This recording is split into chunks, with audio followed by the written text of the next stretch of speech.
चलो अब सब बच्चे चुप हो जाइए और इधर की तरफ ध्यान दीजिए।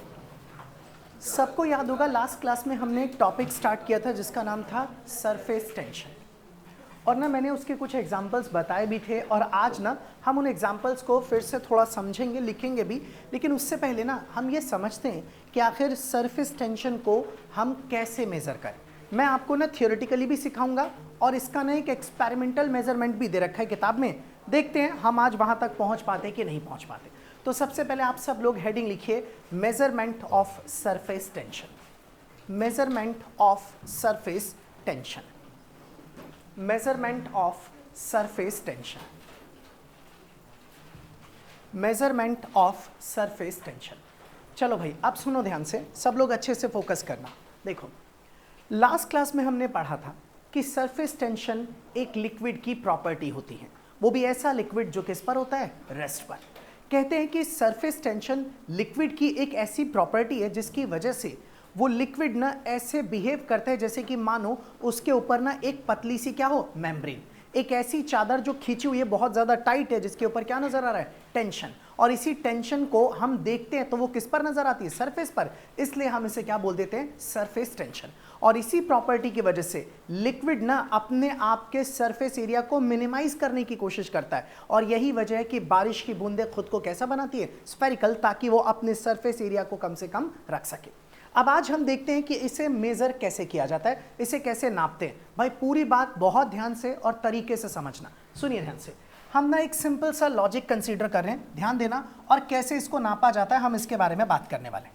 सपोज कर लीजिए आप लोगों के सामने यहाँ पर ना मैं एक सिंपल सा ऐसे करके एक बीकर या कोई एक बर्तन बना रहा हूँ। मान लीजिए बर्तन की एक साइड है जो मैंने आपके सामने कुछ ऐसे बना दी, और ये सिलिंड्रिकल वेसल बना रहा हूँ, और ये दूसरी साइड है इस तरीके से। पीछे बातें मत कीजिए, ध्यान दीजिए इधर की तरफ। और मान लीजिए ये आपके सिलिंड्रिकल वेसल का बेस है जो कि कुछ इस तरीके से मैंने बना दिया यहाँ पर। इसे थोड़ा सा साइज में छोटा कर देते हैं। ये रहा आपके पास सिलिंड्रिकल वेसल का बेस। चलो सुनो भाई, बातें नहीं। और ये मैंने ऊपर से इसको टॉप को भी इस तरीके से बना दिया आप लोग के सामने। ये आपके पास एक सिलिंड्रिकल वेसल है। अब ये जो सिलिंड्रिकल वेसल आप लोग देख रहे हैं, मान लीजिए ये जो सिलिंड्रिकल वेसल है इसके अंदर ना पानी फिल हो रखा है। तो सपोज कर लीजिए ये रहा वाटर जो इसके अंदर पूरे का पूरा भरा हुआ है, पानी नीचे से लेके ऊपर तक, या कोई भी एक लिक्विड मान लीजिए कि इसके अंदर लिक्विड भरा है, हमने उस लिक्विड को क्या मान लिया, वाटर। अब ये लिक्विड ना यहाँ पर भी भरा हुआ है, पूरा टॉप तक फिल हो रखा, हमने ऐसा मान लिया कि ये फिल्ड हो रखा ऊपर तक। हमने एक काम किया सिंपल सा, ध्यान से देखना, हमने इसके ऊपर ना एक लाइन ड्रॉ कर दी, और वो जो लाइन मैंने ड्रॉ की वो एक इमेजिनरी लाइन है। रियल में ऐसी कोई लाइन आप लिक्विड की सरफेस पर ड्रॉ नहीं कर पाओगे। मैंने एक इमेजिनरी लाइन ड्रॉ कर दी और इस इमेजिनरी लाइन का एक नाम रख दिया, suppose this is A and this point is B. ये मैंने ऐसे ड्रॉ कर दी। अच्छा आप देख रहे हैं ये एक सिलिंड्रिकल वेसल है, तो सर्कल ही तो दिखाई देगी आपको सरफेस। तो जो सरफेस आपको दिखाई देगी ना, मैं वही सरफेस आपके सामने अलग से ड्रॉ करके दिखा देता हूं। मान लीजिए ये रही आपकी वो सरफेस जो आपको नजर आएगी, और इसके ऊपर पानी भरा हुआ है। तो इसका मतलब इस सरफेस पे हर जगह पर आप लोगों को वाटर के मॉलिक्यूल्स नजर आएंगे, यानी कि यहाँ पर आपको दिखाई देगा पानी जो इसके ऊपर इस तरीके से भरा हुआ है। मैं आपके सामने ये दो डायग्राम बना रहा हूँ, बट ये दो नहीं है, यही सेम चीज मैं दोबारा बना रहा हूँ आपके सामने। ये आप लोग साइड से देख रहे थे, अब ये चीज आप कहाँ से देख रहे हैं, ऊपर से, यानी कि टॉप से। अगर मैं इसके ऊपर एक लाइन ड्रॉ करूं, इसे बोल रहे हैं एक इमेजिनरी लाइन, तो मैंने इस तरह से एक इमेजिनरी लाइन को ला करके ड्रॉ कर दिया, और मैंने इस इमेजिनरी लाइन का कुछ नाम रख दिया। चलिए इस इमेजिनरी लाइन का नाम रख देते हैं, दैट इज ए बी। तो मैं इस तरह से कलर चेंज कर देता हूं, और अब मैंने इसका नाम रख दिया दिस इज ए बी। और मान लीजिए हमारी ये जो लाइन ए बी है, इस ए बी लाइन की कुछ लंबाई होगी, दिस लेंथ इज एल। जब हमने देखा, ऑब्जर्व किया, तो ध्यान से सुनना, ये एक लिक्विड की फ्री सरफेस है। मैंने इसके ऊपर एक इमेजिनरी लाइन ड्रॉ कर दी जिसे हमने इमेजिन किया बस, और इस लाइन को ड्रॉ करने पर हम ये मान लेते हैं कि इस लाइन ने पूरी सरफेस को दो हिस्सों में बांट दिया। एक आपके पास ये वाली राइट सरफेस और इधर वाली कौन सी, लेफ्ट सरफेस।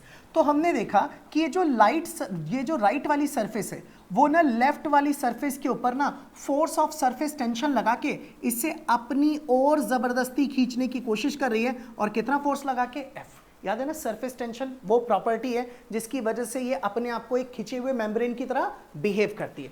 अगर आप इधर वाली सरफेस की बात करोगे तो ये भी खींची हुई है, ये अपने बगल वाली सरफेस को खींच के अपनी ओर अट्रैक्ट, अपनी ओर खींचने की कोशिश करती है, कितना फोर्स लगा के, F। या फिर आप इसे ऐसे बोल दीजिए कि सर ये एक लाइन है, इस लाइन के ऊपर भी तो वाटर के मॉलिक्यूल्स होंगे, और इधर वाले वाटर के मॉलिक्यूल्स, इधर वाले वाटर के मॉलिक्यूल्स, इस बीच वाले वाटर के मॉलिक्यूल्स के ऊपर कोहेसिव फोर्स लगा के उसे जबरदस्ती अपनी तरफ खींचेंगे। इसका मतलब इसके ऊपर इधर भी फोर्स लगेगा, इधर भी फोर्स लगेगा, इधर भी फोर्स लगेगा, इस तरफ भी, इस तरफ भी, इस तरफ भी, ऐसे ही इधर भी फोर्स लगना शुरू हो जाएगा। यानी कि इस लाइन पर जो मॉलिक्यूल्स मौजूद हैं उन सब के ऊपर ना इधर की सरफेस अपनी ओर फोर्स लगाएगी और इधर की सरफेस अपनी ओर फोर्स लगाएगी। ये बात सबके समझ में आ रही है? या आप ऐसे मान लीजिए ये वाली सरफेस इधर वाली सरफेस को अपनी ओर खींचेगी और ये वाली सरफेस इधर वाली सरफेस को अपनी ओर, क्योंकि इनके बीच में कौन सा फोर्स लगेगा, कोहेसिव। वो तब लगता है जब एक ही सब्सटेंस के दो डिफरेंट मॉलिक्यूल्स होते हैं, तो इनके बीच में फोर्स लगेगा। हमने एक बात नोटिस की, हमने ये पाया कि अगर मैं इस लाइन की लंबाई को बढ़ा दूं, ज्यादा बड़ी लाइन लूं, तो लाइन पर नंबर ऑफ मॉलिक्यूल्स कैसे होंगे, ज्यादा। अब ज्यादा मॉलिक्यूल्स होंगे तो इसके बगल वाले ज्यादा मॉलिक्यूल्स उसके ऊपर फोर्स भी कैसा लगाएंगे, ज्यादा। तो पता ये चला कि ये जो फोर्स है ना वो डायरेक्टली प्रोपोर्शनल है किसके, लेंथ के। लंबाई ज्यादा तो फोर्स ज्यादा, लंबाई कम तो फोर्स कम। और जब हमने यहां से प्रोपोर्शनलिटी हटाया तो यहां एक कांस्टेंट है, उसको किससे दिखाया, एस से, और F इज इक्वल टू क्या बन गया, SL, और यही वाला S बन गया सरफेस टेंशन। और यहां से लोगों ने लिखना शुरू किया S is equal to F upon L। इसका मतलब surface tension is defined as the force per unit length, और वो भी कौन सी लेंथ, जो लाइन आपने इमेजिनरी इसके ऊपर क्या की है, ड्रॉ की। कई जने इसको ऐसे भी बोलते हैं कि मान लीजिए आपने L लंबाई पर देखा कितना फोर्स लग रहा था, F, तो एक लंबाई पर कितना फोर्स लगेगा, F अपॉन L, और एक लंबाई पर जितना फोर्स लगेगा उसी को क्या बोलेंगे, सरफेस टेंशन। और surface tension is equal to क्या लिख सकते हैं, F अपॉन L। आप चाहे ऐसे समझ लो चाहे ऐसे समझ लो, रिजल्ट दोनों से कैसा आना है, बिल्कुल सेम। तो हम किसी भी एक को यूज कर सकते हैं। मैं एक काम करता हूं, मैं इसी का इस्तेमाल कर देता हूं जो मैंने पहली बार में लिखा है। यानी कि अगर यहां से मुझसे पूछे कि व्हाट इज सरफेस टेंशन, कैसे डिफाइन करोगे, तो आप बोलोगे surface tension is defined as the force per unit length. और वो भी कौन सी लेंथ, वो एक लाइन जो इमेजिनरी हमने ड्रॉ की है, बस ये तरीका है इसको डिफाइन करने का। अच्छा, अगर मैं यहां से बोलूं कि मुझे ये बताइए जरा कि सरफेस टेंशन की SI यूनिट क्या होनी चाहिए, तो ऊपर आपके पास फोर्स है, उसकी यूनिट न्यूटन, और नीचे डिस्टेंस, तो इसकी यूनिट मीटर, तो it's SI unit is Newton पर मीटर। अब जो बोल रहा हूं वो लिखो, फिर इससे नोट कीजिएगा।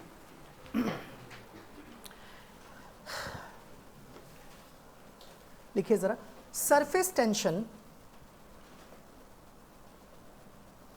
is measured as, surface tension is measured as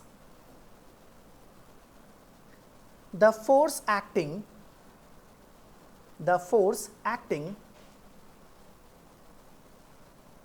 per unit length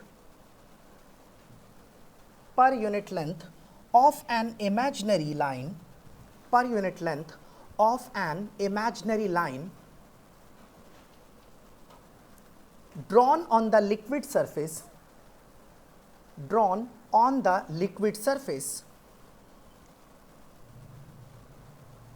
comma, the direction of force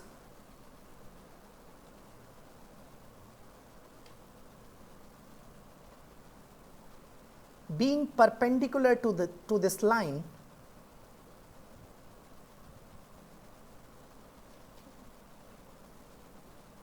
and tangential to the liquid surface,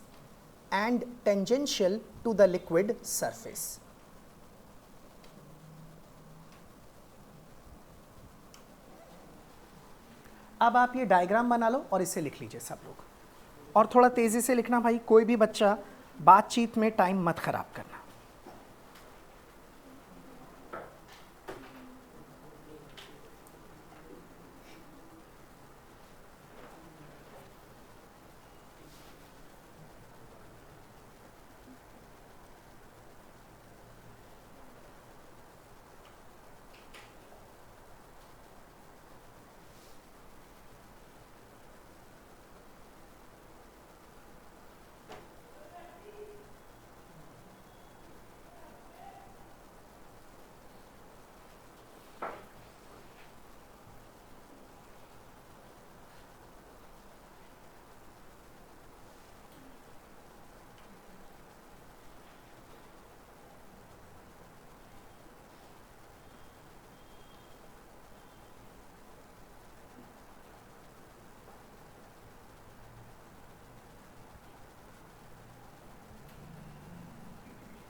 अच्छा सुनिए ध्यान से, सुनो ध्यान देना, सरफेस टेंशन ना एक स्केलर क्वांटिटी है।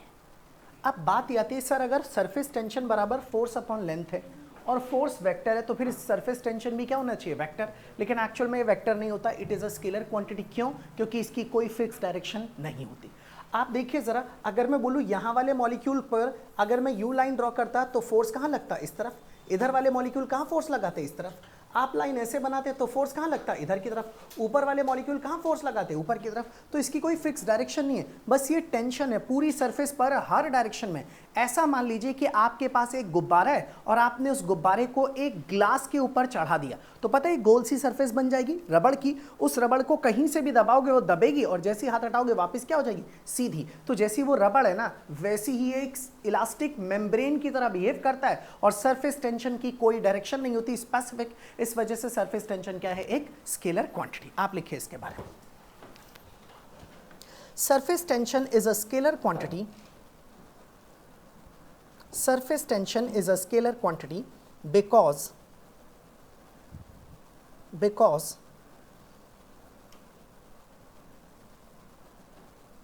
it has no specific direction, because it has no specific direction.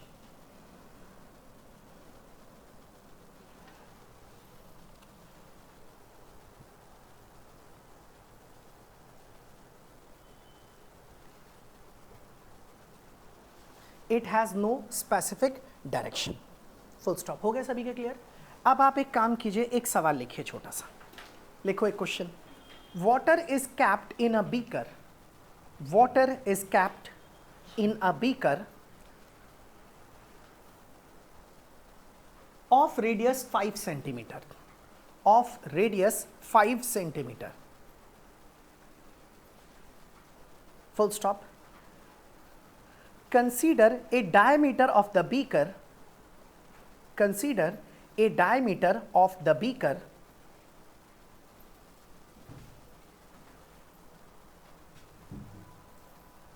on the surface of water, on the surface of water,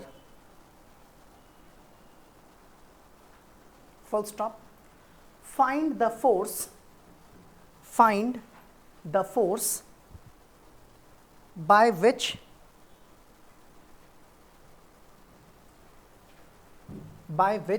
the surface on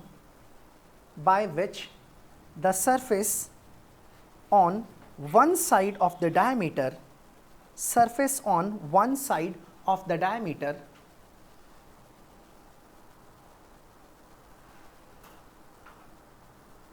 pulls the surface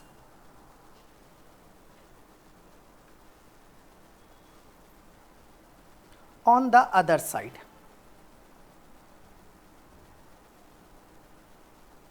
Full stop. Surface tension of water is 0.075 Newton per meter. Surface tension of water is 0.075 Newton per meter. अच्छा, आप सुनना ध्यान से, देखिए आवाज़ बिल्कुल नहीं, सुनो। हमसे सवाल में कहा गया है कि एक बीकर है, एक काम करते हैं, मान लेते हैं जो भी बीकर है ना, हम उसके बीकर का टॉप व्यू ड्रॉ कर रहे हैं, ये वाला बीकर का सबसे ऊपरी हिस्सा, और इसके अंदर ना वाटर है, पीछे बातें नहीं, ध्यान दीजिए, इसमें ना इस तरीके से वाटर फिल्ड हो रखा है, और ना हमें ये कहा गया है कि आपका ये जो बीकर है इसका ना एक रेडियस है, और कितना रेडियस दिया है बताना, 5 सेंटीमीटर। तो दिस इज द 5 सेंटीमीटर। अब इन्होंने कहा कि हमने ना यहाँ पर बीच में ना एक डायमीटर ड्रॉ कर रखा है, हम डायमीटर को ही कंसीडर कर रहे हैं। मान लीजिए ये रहा आपके सामने आपका diameter, this is the diameter of the beaker. अब ये कह रहे जब हमने डायमीटर ड्रॉ कर दिया, अच्छा इस डायमीटर की लेंथ L मान लेते, तो वो सबको पता है कितना होगा, 2r।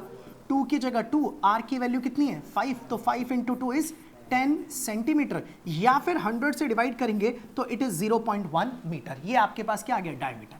इन्होंने हमसे बोला है कि जो सरफेस टेंशन है वो कितना है, 0.075 न्यूटन पर मीटर, और हमें बताना है कि कितना फोर्स लगेगा। यानी कि हमसे पूछा गया कि ये बताइए कि एक सरफेस इधर वाली जो सरफेस है वो दूसरी वाली सरफेस को अपनी ओर कितना फोर्स लगा के खींचेगी, या यूं कह रहे हैं कि ये वाली सरफेस को इधर वाली सरफेस अपनी तरफ कितना फोर्स लगा के क्या करेगी, अट्रैक्ट। तो आपको ये फोर्स ऑफ सरफेस टेंशन को फाइंड आउट करना है। क्वेश्चन सबको समझ में आ गया? अब एक बात समझिए, आपने अभी तो पढ़ा कि force of surface tension F is equal to में कितना है, S, और इंटू में यहां पर क्या आ जाएगा, L, और आपको F निकालना है, रहने दीजिए। S आपके पास है कितना, 0.075, और L आपके पास कितना है, 0.1। आप इसे मल्टीप्लाई करेंगे तो इट इज 0.0075, और फोर्स की यूनिट न्यूटन, या फिर आप चाहें तो इसे लिख दीजिए 7.5 इंटू 10 की पावर -3 न्यूटन। इसका मतलब है इतना फोर्स एक सरफेस लगाएगी डायमीटर के एक तरफ वाली डायमीटर के दूसरी सरफेस पर। लिख लीजिए इसको।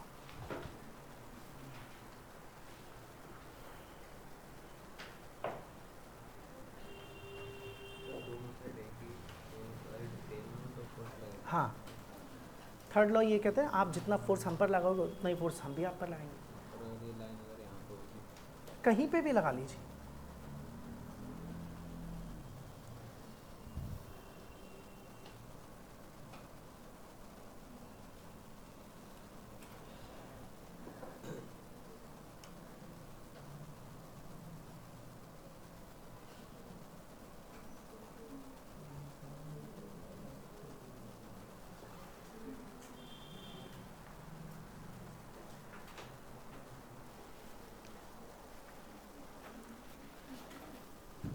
ठीक है भाई, अब सुनिए ध्यान से। अगर ये चीज़ आप लोगों को क्लियर है तो अब हम आगे की तरफ चलते हैं और आगे की बातों को सुनना। देखो, मैं ना अब आप लोगों को सरफेस टेंशन के ऊपर बेस्ड ना कुछ फिनोमेना बताने जा रहा हूँ। वो फिनोमेना ना हमारी किताब में लिखे भी हुए हैं और हमारे पेपर में भी आते हैं। और ध्यान से सुनना, सारे के सारे जो भी फिनोमेना बता रहा हूँ इनमें से पेपर में कई बार कई सवाल पूछे जा चुके हैं।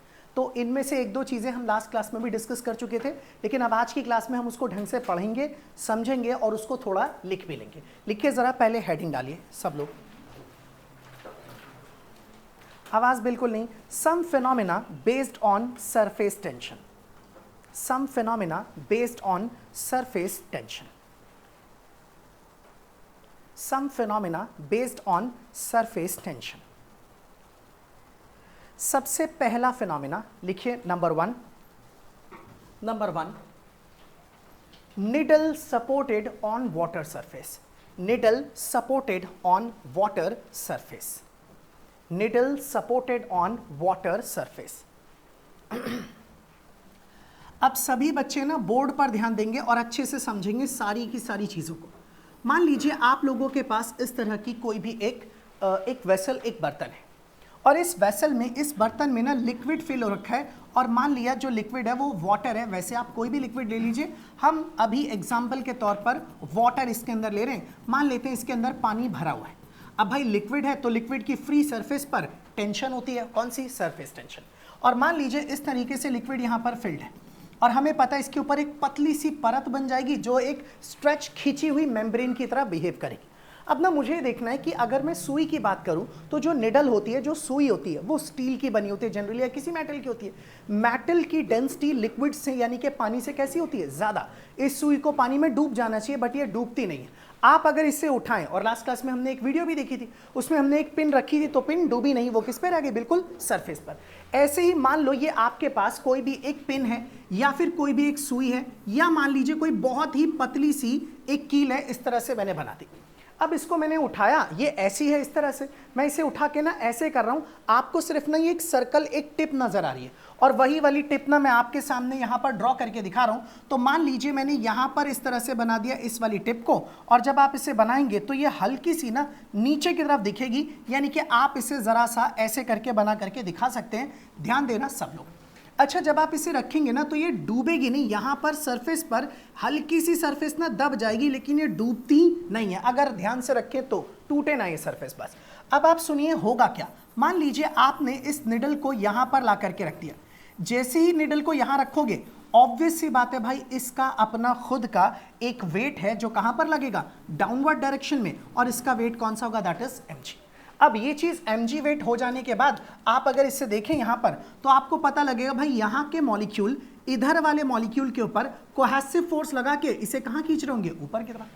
ऐसे यहां वाले मॉलिक्यूल इधर वाले मॉलिक्यूल के ऊपर कोहेसिव फोर्स लगा के इसे भी कहां खींचेंगे, ऊपर की तरफ। मान लीजिए जो भी फोर्स लग रहा है ये फोर्स कौन सा होगा, फोर्स ऑफ सरफेस टेंशन, और वही वाला फोर्स ऑफ सरफेस टेंशन को F मान लेते हैं, ये वाला फोर्स ऑफ सरफेस टेंशन भी कितना हो गया, F।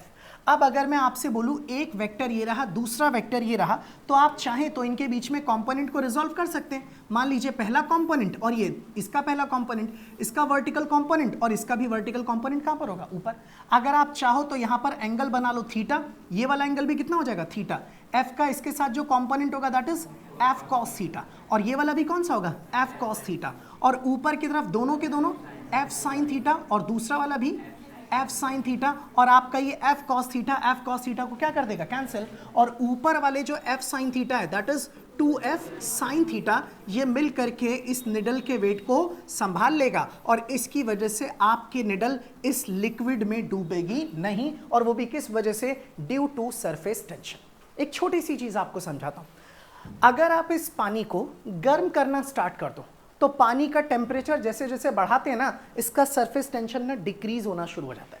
तो आप मुझे इस सवाल का जवाब देना, अगर मैं इस पानी को गर्म करता जाऊं क्या लगता है निडल यहां रुकी रहेगी, नहीं, एक वक्त सरफेस टेंशन इतना डिक्रीज हो जाएगा, फोर्स ऑफ सरफेस टेंशन इतना कम हो जाएगा कि वो इस वजन को संभाल नहीं पाएगा, और ये निडल आराम से कहां गिर जाएगी, नीचे। आप सोचिए अगर मैं ये सवाल या टॉपिक आज नहीं पढ़ाता आपको, आज से पहले कोई बोलता कि भाई निडल इसके ऊपर रुकी हुई है, क्यों, तो हर बच्चा बोलता सर सरफेस टेंशन की वजह से। फिर टीचर पूछते कि पानी को गर्म कर दूं, अब क्या होगा, अब आप में से सारे लोग बोलोगे सर पता नहीं, मुझे क्या पता। इसलिए ध्यान से सुनना, ये सवाल आप सोचो कि किसी किताब में मिल जाएगा, नहीं मिलेगा। आप क्लास में जितना सुनते हो समझते हो उसके बेसिस पर ही इसका जवाब देना पड़ेगा। अच्छा, कहते हैं कि जब आप इस पानी में ना डिटर्जेंट मिला दोगे, सोप, जिससे आप बर्तन या कपड़े धोने के लिए इस्तेमाल करते हो, वो भी ना इसके सरफेस टेंशन को क्या कर देता है, कम, और अगर सरफेस टेंशन कम हो जाएगा फिर से ये निडल इसमें क्या हो जाएगी, डूब जाएगी। एक छोटी सी बात समझाता हूं, ध्यान से सुनना, ये सारी बातें सुननी है, जो लिखवाने वाली है वो मैं आपको लिखवा दूंगा। देखो, कई बार ऐसा भी हमसे पूछते हैं, पहले तो ज्यादातर पूछते थे, अब तो कम है, लेकिन फिर भी सुन लो ध्यान से, कि ना जब भी हमें कपड़े धोने होते हैं ना, तो कपड़े धोने के लिए ना हम लोग अक्सर क्या करते हैं, पानी में डिटर्जेंट मिला देते हैं। डिटर्जेंट हो गया, निरमा हो गया, कोई सर्फ हो गया, जिसकी वजह से हम पानी के अंदर झाग बनाते हैं और उससे कपड़ों को आसानी से धो पाते। रियलिटी में क्या है, सरफेस टेंशन वो प्रॉपर्टी होती है जिसकी वजह से ना लिक्विड अपने एरिया को क्या करने की कोशिश करता है, कम, सबसे मिनिमाइज करने की कोशिश करता है। आप चाहते हो कि आपके कपड़े धुल के साफ हो जाएं, तो हमें यह चाहिए कि लिक्विड ना पूरे कपड़े पर चारों ओर अच्छी तरीके से क्या हो, फैले, और वो ढंग से तब फैल पाएगा जब उसका सरफेस टेंशन कैसा होगा, कम। और वही सरफेस टेंशन घटाने के लिए हम लोग उसके अंदर क्या डाल देते हैं, डिटर्जेंट या साबुन, या फिर क्या डाल देते हैं, कोई सोप, और सोप की वजह से सरफेस टेंशन कम, और इसकी वजह से वो गंदे कपड़ों को अच्छे से गीला कर पाता है, और उसके बाद जब हम धोते हैं तो मिट्टी, डस्ट, पार्टिकल जो भी है वो पानी के साथ कहां निकल जाता है, बाहर। अच्छा, मान लीजिए कोई कपड़ा ऐसा है जिसे आपने नॉर्मल ठंडे पानी से धोया लेकिन वो फिर भी साफ नहीं हुआ, तो कई बार हमारे घर में हमारी मम्मियां ये कहती है ना कि अरे ये बड़ा जिद्दी दाग है, इसके लिए थोड़ा पानी गर्म करना पड़ेगा, सर्फ एक्सेल लाना पड़ेगा। तो वो पानी लेते हैं ठंडा, उसमें सर्फ एक्सेल डाल के पहले उसका सरफेस टेंशन कम, फिर पानी और गर्म करते हैं, फिर से सरफेस टेंशन और कम। जब ये और भी ज्यादा कम हो जाता है उसके बाद कपड़े धोते हैं, तो हो सकता है कि जो भी गंदगी या डस्ट है वो क्या हो जाए, साफ। इन सब में एक ही काम कर रहे हैं, सिर्फ और सिर्फ सरफेस टेंशन को क्या किया जा रहा है, रिड्यूस कर रहे हैं। मीनिंग समझ गए सब लोग? तो ये बात याद रखना, टेम्परेचर बढ़ाने से सरफेस टेंशन वाटर का क्या होता है, डिक्रीज। डिटर्जेंट मिलाने से भी सरफेस टेंशन डिक्रीज होता है। अब आप पहले एक लाइन लिखिए, उसके बाद इसे नोट कीजिएगा। लिखो, the weight of the needle, the weight of the needle is balanced by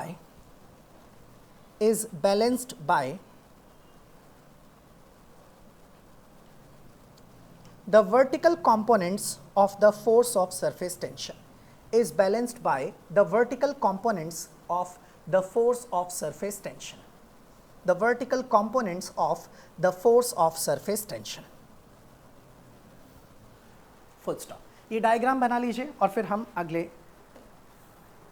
phenomena पर चलते हैं।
कर ले सभी ने यहाँ तक ड्रॉ? ठीक है, अब बात समझते हैं और आगे की। पता है ये सब सवाल ना केस स्टडी में, असर्शन रीजनिंग में, इनसे रिलेटेड कुछ भी पूछा जा सकता है और ये आपको समझना होगा ढंग से। चलिए अब हम आगे की तरफ और बात करते हैं। लिखिए दूसरा एक और फिनोमिना डिस्कस करें। लिखिए number 2, endless wet thread, endless wet thread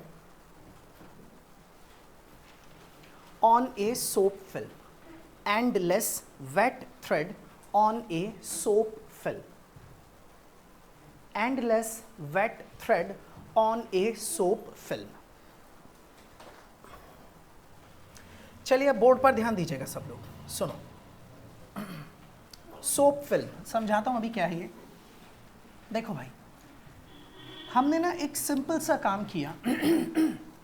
मैं इस तरह की एक ना सिंपल रिंग ले रहा हूं, ये मान लीजिए एक रिंग है, इस तरह की ये एक रिंग, और आप चाहें तो इस रिंग पर एक हैंडल भी बना सकते हैं।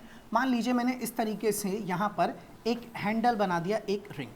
अच्छा वैसे ना आपने ऐसी रिंग ना बाजार में भी देखी होगी, इस तरीके का होता है, उसको हाथ में लेते हैं और सोप के सॉल्यूशन में डिप करते हैं, बाहर निकालते हैं, फूंक मारते हैं, क्या बन जाता है? बुलबुला, बबल। बबल है हमारे सिलेबस में, मैं जब पढ़ाऊंगा तब बताऊंगा इसके बारे में। तो ना मान लीजिए अगर मैं इसको ना एक सोप के सॉल्यूशन में डिप कर दूं और डिप करके बाहर निकालूं, तो आपको पता है ना इसके ऊपर क्या बन जाएगी? एक सरफेस फिल्म बन जाएगी ना, फिल्म पतली सी एक परत बन जाएगी। आप अगर इसके ऊपर फूकोगे, ये जो बनेगा this is called soap film. ये क्या बन गई? एक सोप फिल्म।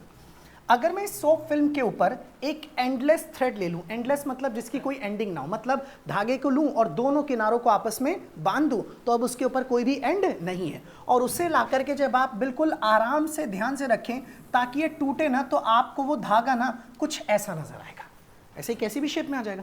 अच्छा अब ये किसी भी शेप में क्यों है? क्योंकि ना यहाँ अंदर भी एक फिल्म है और बाहर की तरफ भी क्या है? एक फिल्म, यानी कि एक सरफेस।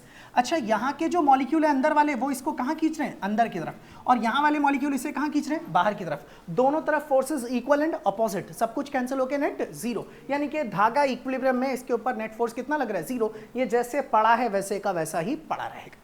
लेकिन अगर मान लीजिए कोई भी इंसान बिल्कुल सावधानी से, मैं इसी वाले डायग्राम को दोबारा कॉपी कर रहा हूं और ध्यान से देखना जरा, अगर कोई भी बिल्कुल सेम यही चीज, अब इसकी सेकंड स्टेज बना रहा हूं कि अगर कोई भी बिल्कुल सावधानी से इस बीच वाली जो सरफेस है इसको प्रिक कर दे, इसको तोड़ दे एकदम से, तो जैसे ही आप ये बीच वाली सरफेस को तोड़ दोगे इस तरह से, तो तोड़ने के बाद आप ये ऑब्जर्व करोगे, ये पाओगे कि यहां पर ना बिल्कुल बीचों बीच में ना आपका ये जो धागा है वो बिल्कुल एकदम कैसी शेप में आ जाएगा? Circular shape. और जो आपकी सरफेस की फिल्म थी, वो सरफेस फिल्म अभी भी यहां पर बनी ही रहेगी, यहां पर पतला सा जो सोप फिल्म है वो वैसी की वैसी बनी रहेगी। ऐसा होगा क्यों? क्योंकि ना अब इसके ऊपर यहां पर फोर्स लग रहा है, फोर्स ऑफ सरफेस टेंशन, इधर भी लग रहा है, ऊपर भी लग रहा है, इस तरफ भी लग रहा है, इस तरफ भी लग रहा है, इस तरफ भी लग रहा है। हर डायरेक्शन में अगर इक्वल फोर्स लगेगा तो ऑब्वियस सी बात है अपने आप ही इसकी शेप कैसी हो जाएगी? सर्कुलर। और अब आप समझ गए कि ऐसा क्यों हुआ? ड्यू टू सरफेस टेंशन, क्योंकि यहां वाली सरफेस ना अपने एरिया को क्या करना चाहती है? मिनिमम। इसका मतलब ये अपने आप को छोटा करना चाहती है, ये भी, ये भी, ये भी, ये भी, और इसकी वजह से धागा पूरे का पूरा खुल जाएगा और इसीलिए अंदर जो शेप दिख रही है वो एग्जैक्टली क्या बन जाएगी? एक सर्कुलर शेप।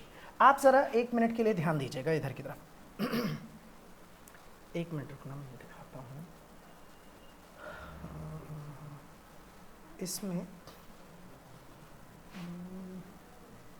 यू पर आए,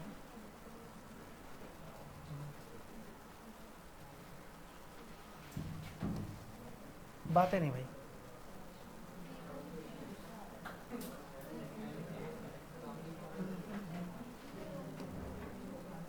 हाँ बस चुप हो जाओ। अरे भाई ध्यान दो, ये नहीं है यार।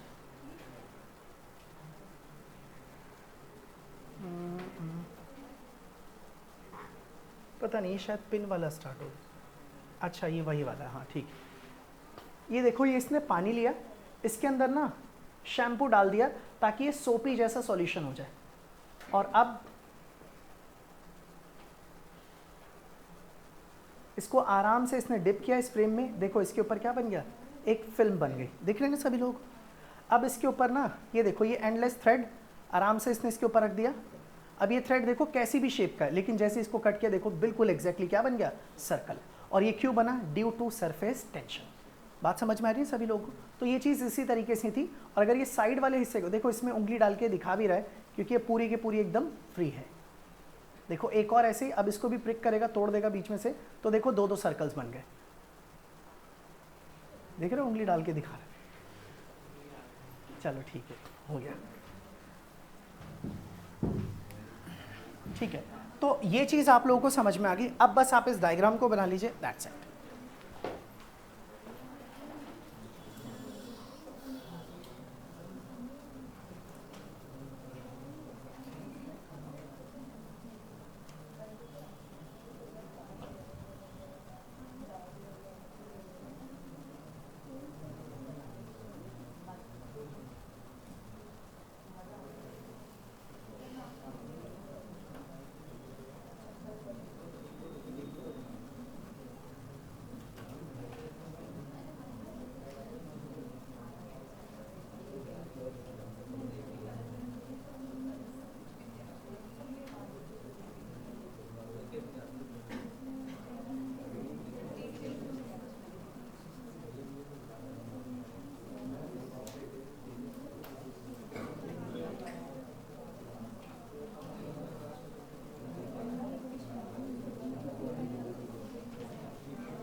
अरे भाई चुप हो जाइए, हो गया यहाँ तक सबको clear?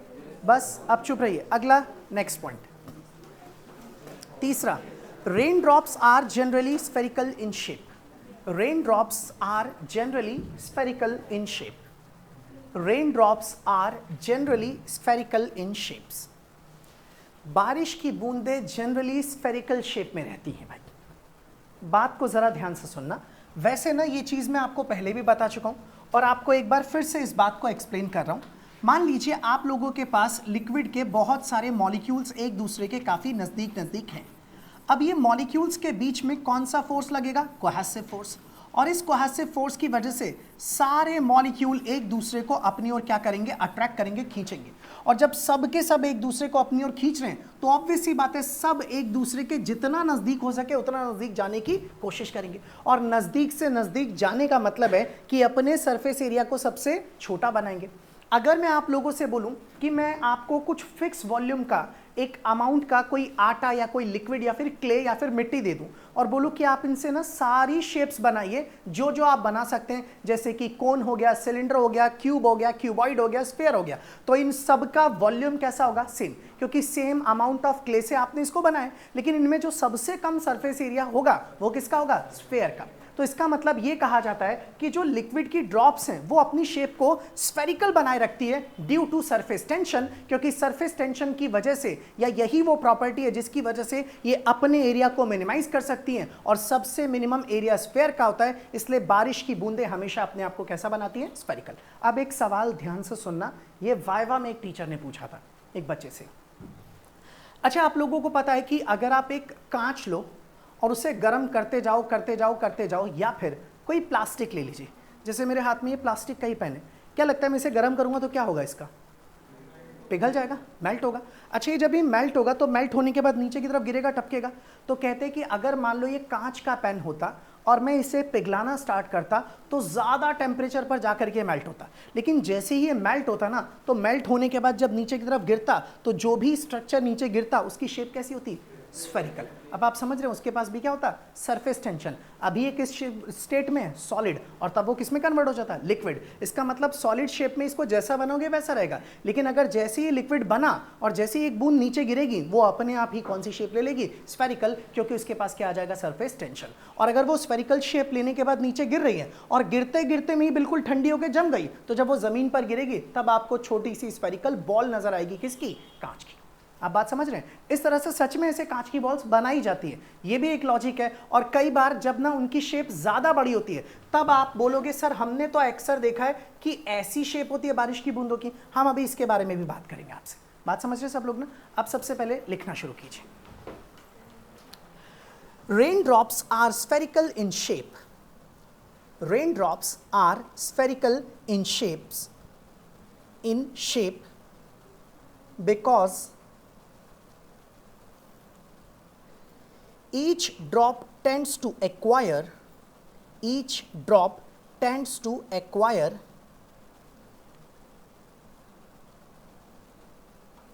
minimum surface area.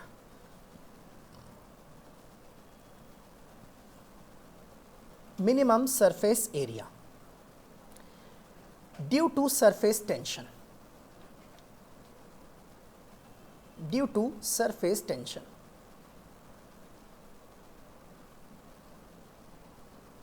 Due to surface tension, comma, and for a given volume, and for a given volume,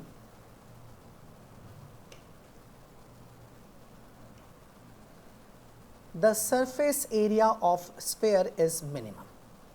The surface area of sphere is minimum.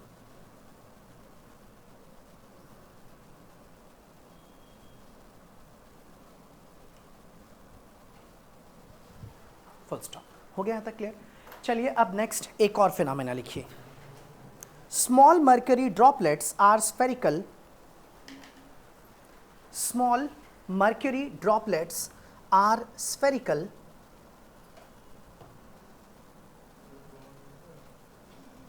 and larger ones, small mercury droplets are spherical and larger ones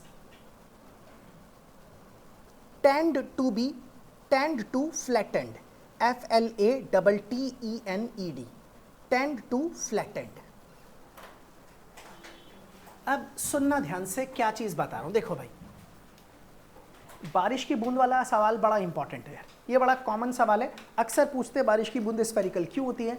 एक number का सवाल due to surface tension, और ज़्यादा होगा तो फिर explain करके लिख देना कि मिनिमम सरफेस एरिया लेना होता है और सबसे कम सरफेस एरिया स्फीयर का होता है, इसलिए ऐसी शेप को ले लेता है। अब सुनो सवाल है क्या, ध्यान से सुनना सब लोग। अच्छा, आप जानते हैं मरकरी भी तो लिक्विड ही है एक तरह से, और मरकरी जो है वो लिक्विड स्टेट में पाया जाता है। मान लीजिए आपके पास ये एक कांच की सरफेस है, सपोज कर लीजिए एक कांच की सरफेस है, ऐसे करके आप कोई भी सरफेस ले सकते हैं। मान लीजिए मैंने एक ग्लास की सरफेस आपके सामने यहाँ पर बना दी। अब ये कांच की सरफेस इस तरीके से आपके सामने यहाँ पर है। अब ना मैंने ना इसके ऊपर, जब आप ना मरकरी को ला करके इसके ऊपर फैलाओगे, स्प्रेड करोगे, तो जो छोटी बूंदें होंगी, बिल्कुल छोटी सी बूंद इस तरीके से, वो ना जनरली कैसी होंगी, स्फेरिकल रहेंगी, बिल्कुल एग्जैक्टली स्फेरिकल। तो ये मैंने ऐसे बना दिया, ये रही आपके पास मरकरी की छोटी बूंद, और ये जो शेप होगी वो कैसी होगी, बिल्कुल स्फेरिकल ही रहेगी।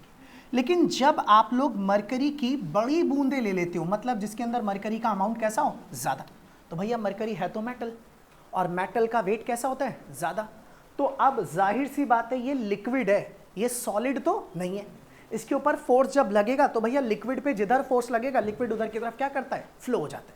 तो जो आपका ग्रेविटेशनल फोर्स है ना, वो ग्रेविटेशनल फोर्स ना इस मरकरी के हर एक पार्टिकल के ऊपर लगना स्टार्ट हो जाता है, और इसका वेट, इसके ऊपर फोर्स जो है वो कौन सी डायरेक्शन में लगता है, डाउनवर्ड डायरेक्शन। तुम्हें क्या लगता है अगर सब पे ही लिक्विड के सभी के ऊपर फोर्स लगेगा, मान लो ये सॉलिड रहता और फोर्स लगता, तो ये सॉलिड ही रहता, इसकी शेप चेंज नहीं होती। तुम्हें क्या लगता है अब अगर हर एक पार्टिकल पे फोर्स लग रहा है, क्या इसे ऐसा ही रहना चाहिए, नहीं, अब इसकी शेप थोड़ी सी बदल जाएगी, और अब ना इसकी शेप आप लोगों को कैसी नजर आएगी, ऐसी। समझ रहे हैं ना, क्योंकि सरफेस टेंशन इनको बांध के रखेगा, जाने नहीं देगा इसे, लेकिन ग्रेविटी जो है वो ऊपर वाली चीज़ों को खींच करके कहाँ लाने की कोशिश करेगी, नीचे। मतलब अब आप लोगों को जो शेप नज़र आने वाली है वो बड़ी की बड़ी, जो आपके पास बड़ी ड्रॉपलेट्स होती हैं उनकी शेप ऐसी ना दिखने के बजाय आप लोगों को ना कुछ ऐसी नज़र आनी शुरू हो जाएगी। और इसीलिए मैंने आपको बोला कि छोटी ड्रॉप्स जो होती है वो तो स्फेरिकल ही बनती हैं, लेकिन जो बड़ी ड्रॉपलेट्स होती हैं वो स्फेरिकल नहीं होती, उनकी शेप थोड़ी सी अलग तरह की हो जाती है। और उसकी वजह क्या है, इसके ऊपर लगने वाला ग्रेविटेशनल फोर्स। अब आपसे एक सवाल पूछता हूं, अगर मैं इस मरकरी की बूंद को, ये बड़ी वाली बूंद को लेके चला जाऊं स्पेस में जहां ग्रेविटी है ही नहीं, बताओगे इसकी शेप कैसी होगी, स्फेरिकल। समझ गए ना सब लोग? तो बस यही फिजिक्स है भाई, आपको ये चीजें समझ में आनी चाहिए। आप किसी से जनरली पूछो ना तो बंदा सोचेगा यार क्या पूछ रहे हैं, मेरे को क्या पता स्पेस में क्या होगा क्या नहीं होगा, लेकिन ये सब कुछ यहाँ का लॉजिकल है। और क्यों होगा ऐसा, क्योंकि इसके ऊपर ना इसका वेट एक्ट करेगा, दैट इज mg, जिसकी वजह से ना इसका सेंटर ऑफ मास जो पहले कहाँ पर था, ऊपर, अब थोड़ा सा कहाँ शिफ्ट हो जाएगा, नीचे की तरफ।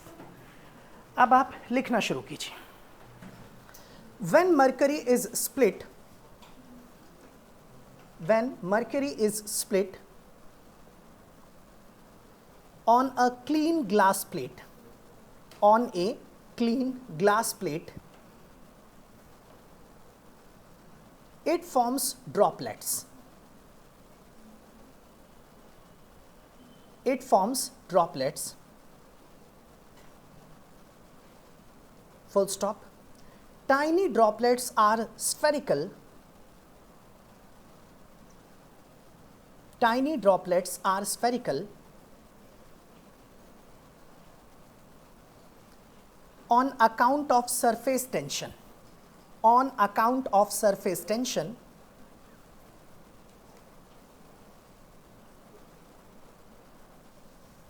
because force of gravity is negligible.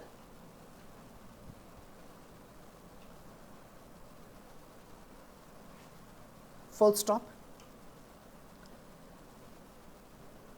Larger drops of mercury, larger drops of mercury are flattened, मतलब चपटी होती है थोड़ी सी, are flattened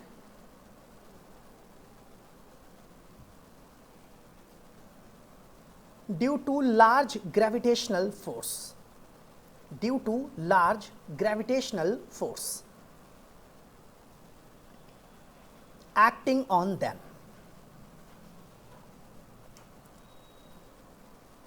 Full stop. ये डायग्राम बनाने तो बना लो.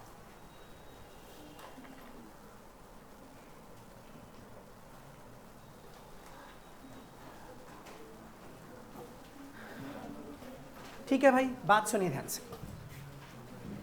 एक और चीज मैंने ना कल आपको इसका एक वीडियो भी दिखाया था कि अगर आप एक ब्रश लेते हैं, पेंटिंग ब्रश या फिर शेविंग ब्रश, और उसे जब आप पानी में नहीं डालते, जब उसके हेयर जो है, ब्रिसल्स जो है वो सूखे हुए हैं, तब सारे के सारे एक एक हेयर ना बिल्कुल अलग अलग रहते हैं.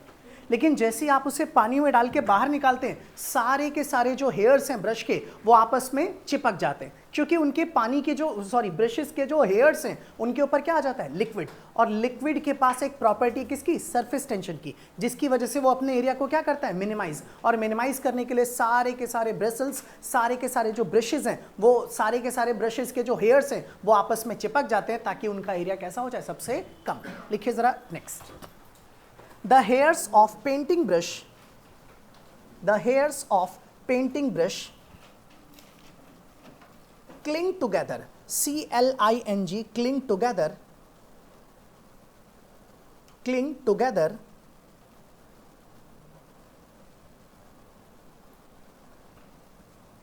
when taken out of water, when taken out of water. Full stop. This is because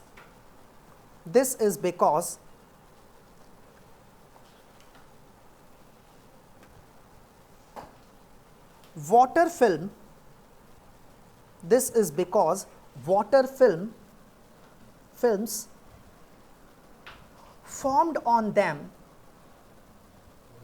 water films formed on them tend to contract to minimum area, tend to contract to minimum area.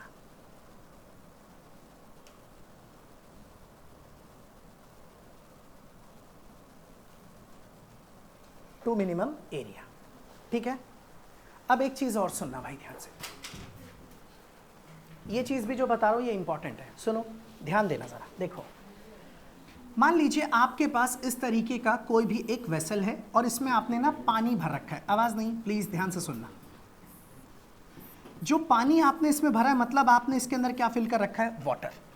एक और चीज होती है जिसे हम लोग क्या बोलते हैं, दैट इज कॉल्ड ऑयल. अच्छा, ऑयल का भी सरफेस टेंशन होगा, वो भी लिक्विड है, और वाटर का भी क्या होगा, सरफेस टेंशन. दोनों ही लिक्विड है, दोनों का सरफेस टेंशन कुछ ना कुछ होता है. अच्छा सुनना ध्यान से, मैंने क्या कहा, अगर आप पानी का टेम्परेचर बढ़ाओगे तो इसका सरफेस टेंशन क्या होगा, कम. ये सरफेस क्या हो जाएगी, कमजोर. सरफेस टेंशन कम का मतलब है उसके ऊपर जो सरफेस बनी है वो कमजोर हो जाएगी. सरफेस टेंशन रिड्यूस हो जाता है जब टेम्परेचर कम बढ़ाते हैं. अगर मान लो पानी ठंडा है, पानी कैसा, बिल्कुल कोल्ड वाटर है, तो जब आप कोल्ड वाटर के ऊपर ना ऑयल की बूंदे डालोगे तो वो ऑयल की बूंदे ना इसके ऊपर ना फैल जाती हैं इस तरह से ठंडे पानी पर। क्यों? क्योंकि ना कोल्ड होने पर ना इसका सरफेस टेंशन कैसा होता है? ज़्यादा, और ये अपनी सरफेस को मजबूत बनाए रखता है, और जो ऑयल है ना वो इसी सरफेस के ऊपर क्या करता रहता है? तैरता रहता है। इससे पता लगता है कि आपके जो ऑयल का सरफेस टेंशन है वो ठंडे पानी से कम होता है, इसलिए इसके ऊपर ना ये फैल जाता है चारों तरफ और तैरता रहता है। लेकिन अगर आप इस पानी को गर्म करना स्टार्ट करो और गर्म करने के बाद जब आप इस ऑयल को डालोगे तब आपको यहां पर ना ऑयल ना छोटे छोटे ड्रॉप्स में इकट्ठा होता हुआ दिखाई देगा। आपने शायद ये ना देखा हो, लेकिन कभी भी आप ऑब्जर्व करना, जब कभी भी कई बार ऐसा होता है हमारे घर में हमारी मम्मियाँ कढ़ाई में सब्जी वगैरह बनाती हैं, तो सब्जी बनाने के बाद जब उसमें से सारी सब्जी निकाल के खा के ख़त्म कर देते हैं, तो उस कढ़ाई को मान लीजिए किसी ने सब्जी बनाई, सब्जी बनाने के बाद हम लोग अक्सर कई लोग ऐसा करते हैं, कढ़ाई में से सब्जी वगैरह निकाल के किसी एक फ्रेश बर्तन में रख लेते हैं और कढ़ाई को डाल देते हैं कि चलो अब इसको धोना है। जब गरम गरम कढ़ाई आप डालने के बाद उसके ऊपर पानी डालोगे ना, तो जैसे ही पानी डालोगे थोड़ा सा, तो भाई कढ़ाई गर्म है तो पानी भी तुरंत क्या हो जाएगा? गर्म। आपको उस पानी में ना इस तरह की ऑयल की बूंदें दिखेंगी, कहीं पे ऑयल किसी जगह पे होगा, वो आपको ना एक ड्रॉप्स की फॉर्म में नजर आएगा। क्यों? क्योंकि पानी गर्म है, इसका सरफेस टेंशन कम और ऑयल का सरफेस टेंशन कैसा है? ज्यादा। इसका मतलब आप ये कह सकते हैं कि ठंडे पानी के ऊपर ऑयल ड्रॉप्स की तरह नहीं दिखता, वो फैल जाता है, लेकिन गर्म पानी के ऊपर वो किसकी तरह दिखता है? ड्रॉप्स की तरह। ऐसा इसलिए क्योंकि आपके ऑयल का सरफेस टेंशन गर्म पानी से कैसा होता है? ज्यादा, और ठंडे पानी से कैसा होता है? कम। ये सवाल पेपर में भी आ चुका है भाई, आप लिखिए इसके बारे में। Oil spreads on cold water. Oil spreads on cold water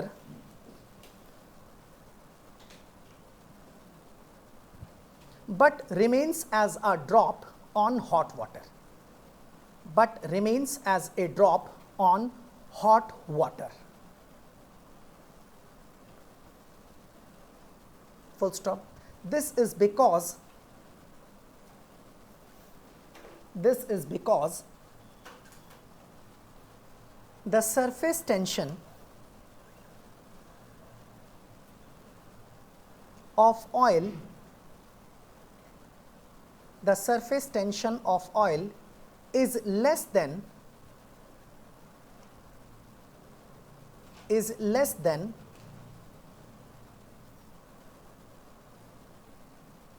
that of cold water,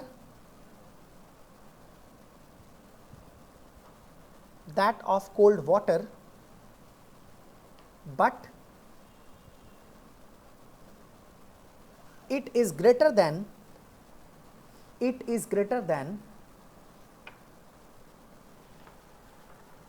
that of hot water. Greater than that of hot water. Greater than that of hot water. ठीक है, ओके, ये बात सबको समझ में आई। अच्छा, एक छोटा सा सवाल आप लोगों से पूछता हूँ। हमारा जो ब्लड है वो भी लिक्विड है, उसका भी क्या होता है? Surface tension. इसीलिए जब कभी भी कहीं पे भी छोटा सा कट लग जाता है तो जब उसमें से ब्लड निकलता है ना, और मान लीजिए बहुत कम ब्लड निकल रहा है, तो अपने आप ही वहाँ पे क्या बन जाती है? एक ड्रॉप। और ड्रॉप बनने का मतलब है कि ब्लड के पास भी ये प्रॉपर्टी कौन सी? सरफेस टेंशन की। और सरफेस टेंशन की प्रॉपर्टी की वजह से वो एक ड्रॉप बन जाता है और कोशिश करता है और भी ज़्यादा ब्लड बाहर की तरफ ना निकले। ऐसा नहीं कि सरफेस टेंशन से ही हम जिंदा हैं, और भी प्रोसेसेस होते हैं, उनमें से एक कौन है? Surface tension. लेकिन अगर मान लीजिए किसी इंसान के ब्लड का सरफेस टेंशन बिल्कुल ही ख़त्म कर दें, तो क्या लगता है जब लिक्विड निकलेगा बाहर की तरफ तो क्या वो ड्रॉप की फॉर्म में आ पाएगा? नहीं आ पाएगा। तो फिर और दूसरे प्रोसेस होंगे जिसकी वजह से बॉडी बचेगी, सर्वाइव होगी, लेकिन ना उसको ड्रॉप्स की फॉर्म में बूंद को वहाँ पे खून को रोकने में कुछ हद तक सरफेस टेंशन भी हमारी हेल्प करता है। अब मैं आप लोगों को एक सवाल लिखवा रहा हूँ, ध्यान से सुनना, और वो सवाल लिखवा के फिर उसका जवाब भी आप लोगों को लिखवाऊंगा। अब ये सवाल तुम्हें बड़ा अजीब सा लगेगा कि अच्छा यहाँ पे भी सरफेस टेंशन का रोल होता है। भाई बहुत जगह होता है, मैंने तो वो लिखवाए जो पेपर में आते हैं, और उनमें से एक और है जो मैं अब आपको बताने जा रहा हूँ, ज़रा गौर से सुनो। कभी किसी ने सूप पिया? सूप मैंने भी पिया है। कैसा लगता है सूप पीने पर? तो ठंडा पीते हो गर्म पीते हो? अब हमारे पेपर में सवाल आया है कि ठंडा सूप हमें इतना अच्छा नहीं लगता जितना अच्छा कौन लगता है? गर्म सूप। तो बंदा पढ़ के बोलेगा भाई ये हमारे पेपर में कहाँ से आ गया? सर जी किसी और सब्जेक्ट का पेपर दे दिया क्या आपने? एक्चुअल में हमारे फिजिक्स का ही सवाल है। आप सब लोगों को ये पता होगा कि हमारी जीभ में ना अलग अलग पार्ट्स होते हैं जिन्हें आप लोग टेस्ट बर्ड्स कहते हैं। कि कोई हिस्सा मीठे के लिए होता है, कोई हिस्सा खट्टे के लिए, कोई हिस्सा नमकीन के लिए। लो, मीठे का मतलब ही गलत समझ रहे हो तुम लोग। मीठा मतलब मीठे टेस्ट के लिए होता है ना, कोई हिस्सा किसी बिटर टेस्ट के लिए होता है। तो अलग अलग जीभ के जो पोर्शंस होते हैं ना, उनसे हम अलग अलग टेस्ट को, अरे भाई, टेस्ट को डिटेक्ट कर पाते हैं, पहचान पाते हैं, या चीज़ों को टेस्ट कर पाते हैं। अगर आप ना उस हिस्से को किसी चीज़ से कवर कर दो तो आप कितनी भी मीठी चीज़, खट्टी चीज़ खा लो, आपको उसका खट्टापन, मीठापन फील ही नहीं होगा। हमारे डिफरेंट डिफरेंट टेस्ट बर्ड्स होते हैं, वही डिसाइड करते हैं कि हमें कोई चीज़ कब मीठी, ठंडी, कैसी लग रही है, जो भी जैसे। तो कहते हैं कि जब आप लोग किसी सूप को पीते हो तो जनरली सूप थोड़ा सा गाढ़ा होता है, और जब आप उसे ठंडा कर लेते हैं तो ठंडा करने से उसका टेम्परेचर क्या हो जाता है, कम, और कम टेम्परेचर की वजह से सरफेस टेंशन कैसी हो जाती है, ज़्यादा। और जब आप उस सूप को पीते हो, मुंह में डालते हो, तो ज़्यादा सरफेस टेंशन की वजह से वो अपने एरिया को क्या करता है, मिनिमाइज, और हमारे टेस्ट बर्ड तक अच्छे तरीके से फैल नहीं पाता। बात समझ में आ रही है? और अगर आप उसे गर्म कर दोगे तो सरफेस टेंशन क्या हो जाएगा, कम, और जैसे ही मुंह में डालोगे पूरी की पूरी जीभ के ऊपर पूरा लिक्विड चारों तरफ फैल जाएगा, और आपको उस सूप के अंदर जो जो मीठी खट्टी चीज़ें हैं सबका आनंद मिल पाएगा भाई। तो इसलिए ठंडा सूप हमें इतना अच्छा नहीं लगता जितना अच्छा हमें क्या लगता है, गर्म सूप। तुमने कभी सोचा भी नहीं होगा, अच्छा ये दिन भी देखने पड़ेंगे हम लोगों को। चलिए अब सवाल लिखिए, ये वाला लिखिए, एक क्वेश्चन। अरे आवाज़ नहीं, लिखो। Why hot soup tastes better? Why hot soup tastes better than cold soup? Why hot soup tastes better than cold soup? हमें गरम सूप ज़्यादा टेस्टी क्यों लगता है कोल्ड सूप के कंपैरिजन? आंसर लिखिए। Hot soup has comparatively less surface tension than cold soup. Less surface tension than cold soup. Full stop. So it spreads over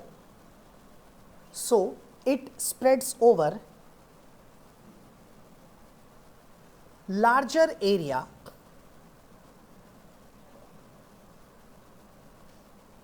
of the tongue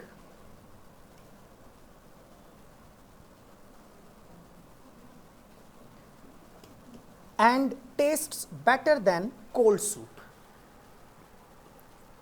And tastes better than cold soup.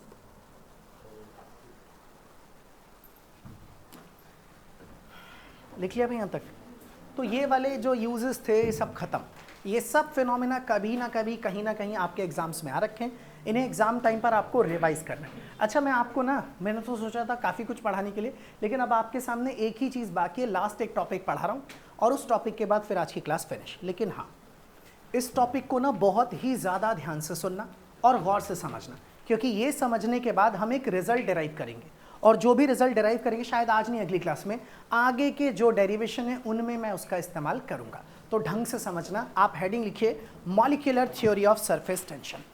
Molecular theory of surface tension. Molecular theory of surface tension. Molecular theory of surface tension. चलिए भाई, अब ना ऐसा है, सारे बच्चे ना एकदम ठंडे दिमाग से मेरी बात को सुनना, बिल्कुल ध्यान से। कोई भी बच्चा बातचीत में टाइम मत खराब करना, ठीक है? गौर से सुनना। Molecular theory of surface tension, इसको समझने में ना भाई दिक्कत आ सकती है अगर ध्यान नहीं दोगे तो। अगर ध्यान दोगे तो सब कुछ एकदम क्लियरली आपको सब कुछ समझ में आ जाएगा। चलो अब मेरी बात सुनना ध्यान से। मान लीजिए, चुप हो जाओ, ध्यान दो। हमारे पास इस तरीके का कोई भी एक वेसल है जो मैंने आप लोगों के सामने ऐसे करके बना दिया। Suppose this is a vessel. ये कांच का मान लेते हैं, कांच का एक वेसल। अब इस कांच के वेसल के अंदर ना हमने इस तरीके से एक लिक्विड ला करके फिल कर दिया। आप मान लीजिए हमने जो लिक्विड इसके अंदर भरा है वो पानी है, दैट इज वाटर। आप पूरी कहानी को बहुत ध्यान से सुनना और ढंग से समझना। और भाई ये पूरी बात समझ में उसी को ढंग से आएगी जिसने लास्ट वाली क्लास अटेंड की थी, वरना फिर नहीं समझ में आएगा कि मैं क्या सब बोल रहा हूँ जो भी है। अब मान लीजिए ये आपके पास कोई भी एक लिक्विड है, ये इसकी कौन सी सरफेस है, एक फ्री सरफेस। हम जानते हैं कि लिक्विड की जो फ्री सरफेस है यहां पर मैंने इस तरह से ना एक लाइन ऐसे ड्रॉ कर दी, एक्चुअल में this is nothing but this is the free surface of the liquid, और इसी सरफेस पर हमें क्या दिखाई देता है, सरफेस टेंशन। और अगर मैं ऐसी ही एक और लाइन नीचे की तरफ यहां बना दूं, तो मैं अब आप लोगों के सामने यहां पर जो ये ड्रॉ कर रहा हूं ना, this is nothing but this is the surface film. और आपको पता है मैंने कहा था सरफेस फिल्म की थिकनेस किसी को याद है, 10⁻⁹ मीटर। तो ये आपके पास ना आपका ये एक सरफेस फिल्म है। चलो बस चुप हो जाओ, ध्यान दो इधर, ये आपके पास आपकी एक सरफेस फिल्म है। अब फोकस करना और अच्छे से समझना, हम ना molecular theory of surface tension की बात करने जा रहे हैं। ये एक अच्छे फिजिक्स है, गौर से सुनोगे बात समझ में आ जाएगी। पूरी कहानी ढंग से सुनना, फिर लिखवा दूंगा, फिर आज की क्लास यहीं पर फिनिश। सुनो, हम एक काम करते हैं, यहां पर ना 3 मॉलिक्यूल्स कंसीडर करने जा रहे हैं, 3। सबसे पहला एक मॉलिक्यूल यहां ले रहे हैं। अच्छा, हम 3 मॉलिक्यूल्स लेंगे, एक बिल्कुल पानी के अंदर की तरफ, ध्यान दो इधर सामने, एक इस सरफेस फिल्म के अंदर, और एक मॉलिक्यूल सरफेस फिल्म के टॉप पर, और देखेंगे तीनों में क्या फर्क है, क्या अलग है, कौन सी चीज डिफरेंट है। अच्छा, ये जो मैं बताने जा रहा हूं ये ऐसे भी 1 नंबर का भी पूछ सकते हैं, वैसे भी टीचर पूछ सकता है वाइवा में, और बाकी हमारे टॉपिक में तो काम आएगा ही आएगा। मान लीजिए मैंने ना यहां पर इस तरीके से एक मॉलिक्यूल कंसीडर कर लिया, चलो इस मॉलिक्यूल का नाम ए रख देते हैं। और आपको याद होगा हमने लास्ट क्लास में पढ़ा था स्फीयर ऑफ इन्फ्लुएंस, और मान लीजिए मैंने यहां पर ना एक स्फीयर बना दिया इस मॉलिक्यूल को सेंटर मान करके, और यही मेरे लिए किसका काम करेगा, स्फीयर ऑफ इन्फ्लुएंस का। आई थिंक सबको साफ साफ नजर आ रहा होगा, ये रहा एक स्फीयर ऑफ इन्फ्लुएंस। अच्छा, ये जो स्फीयर ऑफ इन्फ्लुएंस आप लोग देख रहे हैं, इस स्फीयर ऑफ इन्फ्लुएंस को जब आप ऑब्जर्व करेंगे तो आपको एक चीज साफ साफ पता लगेगी कि ना ये पूरे का पूरा स्फीयर ना भरा हुआ है, भरा है ना, इसमें हर जगह पर क्या है, मॉलिक्यूल्स ही मॉलिक्यूल्स। तो आप बोलोगे सर इधर वाले जो मॉलिक्यूल हैं वो इसे अपनी ओर कहाँ ट्रैक करेंगे, इस डायरेक्शन। इधर वाले मॉलिक्यूल इसे कहाँ अट्रैक्ट करेंगे, इस डायरेक्शन। ऊपर वाले मॉलिक्यूल इसे ऊपर अट्रैक्ट करेंगे, नीचे वाले मॉलिक्यूल इसे नीचे अट्रैक्ट करेंगे। इधर वाले मॉलिक्यूल इस तरफ, इधर वाले मॉलिक्यूल इस तरफ, इधर वाले मॉलिक्यूल इस तरफ, इधर वाले मॉलिक्यूल इस तरफ। हर मॉलिक्यूल अपनी अपनी तरफ अट्रैक्ट करेगा, सारे फोर्स एक दूसरे को क्या कर देंगे, कैंसिल। आप सीधा बोल पाओगे सर यहां पर तो नेट फोर्स कितना होगा, 0। अच्छा, ये मॉलिक्यूल ना बिल्कुल अंदर है लिक्विड के, ये जो अंदर वाला हिस्सा होता है इसे बल्क कहा जाता है, BULK बल्क। मान लो मैंने एक बॉल ली, सिंपल एक बॉल जिससे आप खेलते हो, उसे पानी में डाल दूंगा, क्या वो डूब जाएगी, वो कहाँ रहेगी, सरफेस पर। लेकिन एक पत्थर लूँ वो डूब जाएगा। अब मैं बोलूँगा जी पत्थर तो बल्क में चला गया, बॉल कहाँ पर है, सरफेस पर। तो बल्क मतलब अंदर वाला हिस्सा, मतलब जो भी मॉलिक्यूल बल्क पे रहेगा ना वो डूब जाएगा, वो अंदर की तरफ रहेगा, और उसके ऊपर जो नेट फोर्स होगा वो कितना होगा, 0। एक बात तो समझ गए। अब दूसरा, मैंने यहां पर ना एक और मॉलिक्यूल कंसीडर कर लिया, मान लीजिए यहां पर ये रहा दूसरा मॉलिक्यूल, इसका भी मुझे ना सरफेस ऑफ इन्फ्लुएंस बनाना है, तो मैंने इसका भी सरफेस ऑफ इन्फ्लुएंस बना दिया। ये रहा इसका सरफेस ऑफ इन्फ्लुएंस, इसको मैंने क्या मान लिया, सेंटर, और ये रहा हमारा मॉलिक्यूल। समझ गए ना सब लोग। इस वाले मॉलिक्यूल का नाम ए था, मैंने इस वाले मॉलिक्यूल का नाम क्या रख दिया, सी। अब जाहिर सी बात है इसके ऊपर जो फोर्स लगेगा वो लगेगा, मान लीजिए यहां पर इस तरीके से नीचे वाले मॉलिक्यूल इसे अपनी ओर खींचेंगे, इधर वाला मॉलिक्यूल इधर खींचेगा, इधर वाला मॉलिक्यूल इधर खींचेगा, इधर वाला मॉलिक्यूल इस तरफ, इधर वाला मॉलिक्यूल इस तरफ, ये वाला मॉलिक्यूल इस डायरेक्शन में, ये वाला मॉलिक्यूल इस डायरेक्शन में, और ये वाला मॉलिक्यूल ऊपर की तरफ। इसका स्फीयर ऑफ इन्फ्लुएंस पूरा भरा हुआ नहीं है, ऊपर ये खाली है। हो सकता है वहां एयर हो, एयर भी खींचेगी अपनी तरफ, लेकिन एयर उतना फोर्स नहीं लगा पाएगी जितना कौन फोर्स लगा रहा है, लिक्विड। क्या लगता है अभी भी नेट फोर्स 0 होगा, नहीं। अब नेट फोर्स 0 नहीं होगा, और आप बोलोगे सर इस टाइम पर नेट फोर्स 0 नहीं होगा, कुछ ना कुछ फोर्स तो लगेगा, कितना पता नहीं, but which is not equal to 0। इसका मतलब अंदर वाले मॉलिक्यूल पर फोर्स नहीं लगेगा, यहां जो मॉलिक्यूल है इसके ऊपर फोर्स लगेगा। अब अगर मैं एक और मॉलिक्यूल कंसीडर करूं, और वो मैं लेता हूं एकदम टॉप सरफेस पर, और यहां पर फिर से बना देता हूं एक और स्फीयर ऑफ इन्फ्लुएंस, उसको भी जरा आप समझिएगा ध्यान से। तो ये मैंने एक स्फीयर ऑफ इन्फ्लुएंस बनाया, लेकिन इस बार इसे ऐसे बनाना पड़ेगा, कुछ इस तरीके से। और याद रखना ये अब ऐसा बनेगा, क्यों, इसका रेडियस भी उतना ही होगा जितना 10 की पावर क्या है, -9 मीटर। अब की बार अगर मैं बोलूं कि कहां कहां फोर्स लगेगा, तो आप बोलोगे सर नीचे वाले मॉलिक्यूल भी खींचेंगे, इधर वाले मॉलिक्यूल भी, इधर वाले मॉलिक्यूल भी, इस तरफ भी, इस तरफ भी। ऊपर तो खींचने वाला कोई है ही नहीं। अगर ऊपर कोई भी खींचने वाला नहीं है तो तुम्हें क्या लगता है इस बार नेट फोर्स कहां लगेगा, नीचे। और इस बार जो फोर्स लगेगा वो कैसा होगा, मैक्सिमम, क्योंकि ऊपर लगाने वाला कोई है ही नहीं। मेरी बात सबको समझ में आ रही, क्या बोल रहा हूँ, क्लियर है सभी के लिए। इसका मतलब यहां से एक बात समझ में आई, वो मॉलिक्यूल जो बिल्कुल ही अंदर है उन पे फोर्स लगेगा नहीं, क्योंकि उनका स्फीयर ऑफ इन्फ्लुएंस भरा हुआ है। वो मॉलिक्यूल जो सरफेस फिल्म के अंदर है उस पर फोर्स लगेगा थोड़ा बहुत, लेकिन कहां पर? नीचे की तरफ। क्यों? क्योंकि उसका स्फीयर ऑफ इन्फ्लुएंस थोड़ा खाली है और थोड़ा भरा है। और जो सबसे टॉप पर है उस पर फोर्स लगेगा मैक्सिमम, क्योंकि उसका आधा स्फीयर ऑफ इन्फ्लुएंस भरा है और आधा स्फीयर ऑफ इन्फ्लुएंस कैसा है? बिल्कुल खाली। इससे पता लगता है कि जो टॉप सरफेस पर मॉलिक्यूल्स मौजूद है उनके ऊपर फोर्स कैसा लग रहा है? सबसे ज्यादा। और वो भी कौन सी डायरेक्शन में? Downward direction.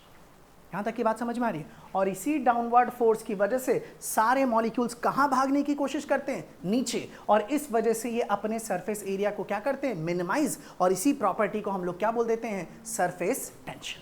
मेरी बात समझ रहे हैं? अभी एक चीज सुनना ध्यान से, इसको मैं लिखवाता हूं फाइनल, गौर से समझना। अब मैं क्या बोल रहा हूं इससे अच्छे से सुन लेना, फिर लिखवाता हूं, फिर आज की क्लास यहीं पर finish.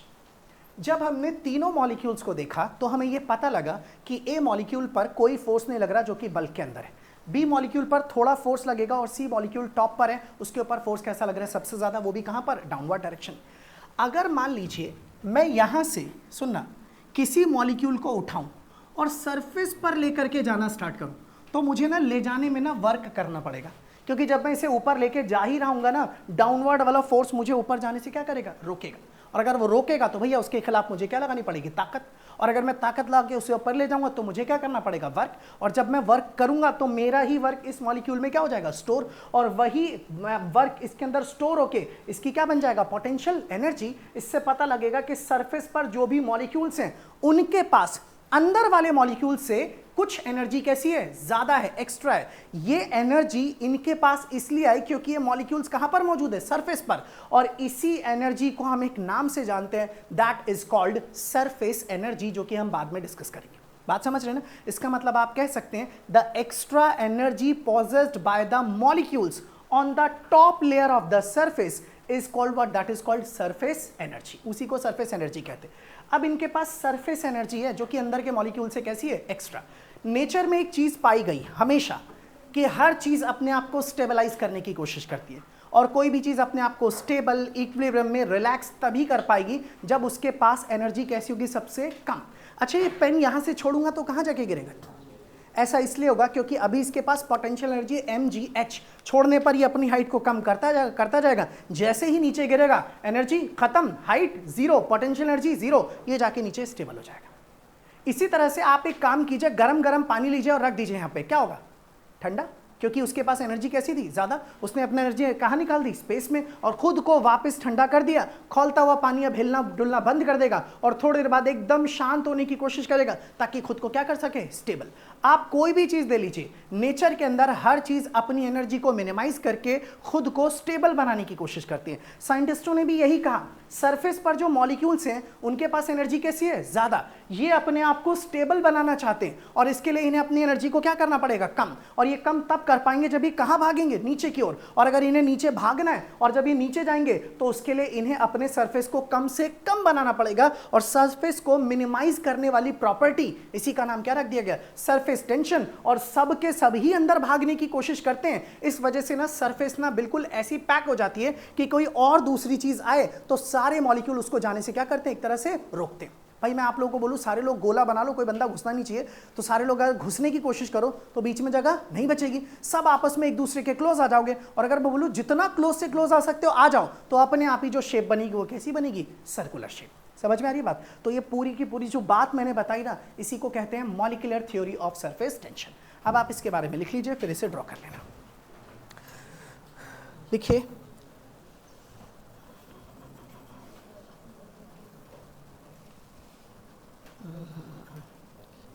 consider the molecule A well inside the liquid, full stop. Net force on such a molecule is 0.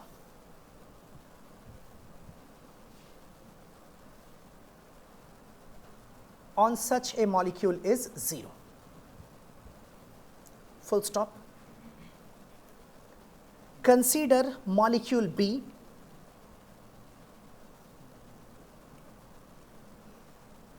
inside the surface film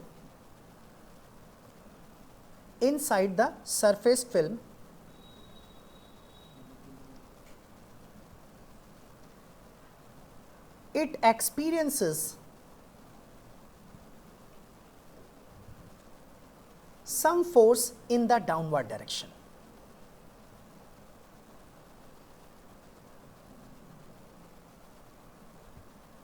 Full stop. For molecule C,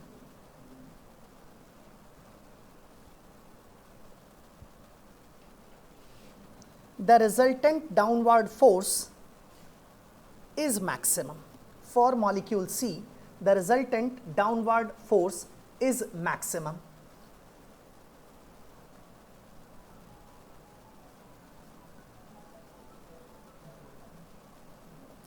Due to this, downward force is maximum. Due to this downward force,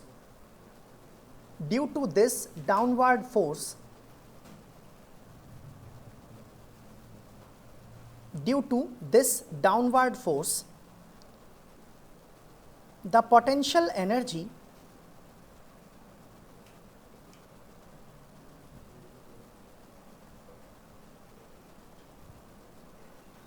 of the molecules of the surface film, potential energy of the molecules of the surface film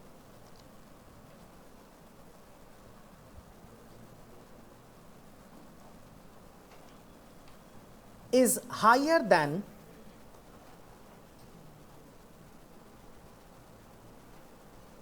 those lying well inside the liquid.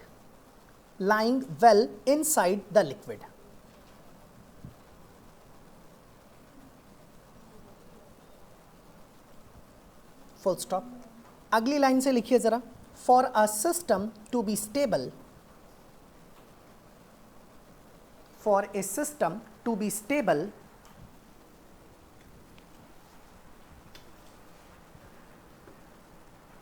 potential energy must be minimum.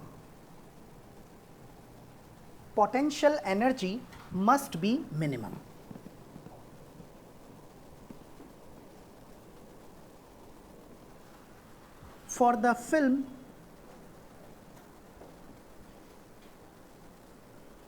to have minimum energy,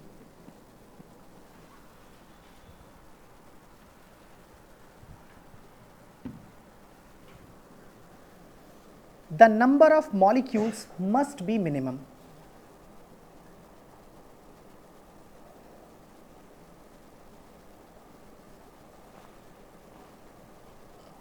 Full stop. Thus, the surface film tends to have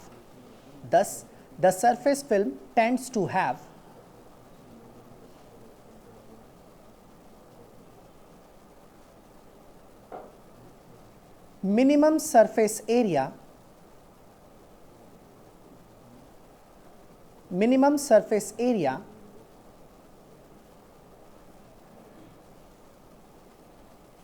full stop.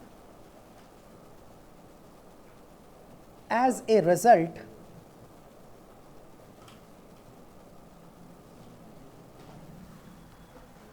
the free surface of a liquid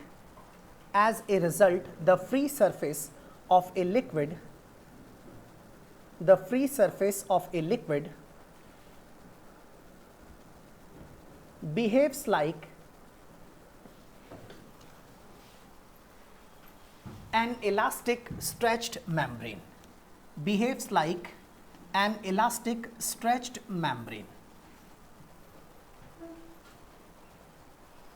Full stop. Stretched membrane. ठीक है जी, अब ये चित्र बना लो और आज की class यहीं पर ख़त्म. अगली क्लास से हम डेरिवेशंस वगैरह, फॉर्मूले, न्यूमेरिकल्स ये सब स्टार्ट करेंगे. तो आज की क्लास यहीं पर फिनिश. बाकी करते हैं फिर नेक्स्ट क्लास के.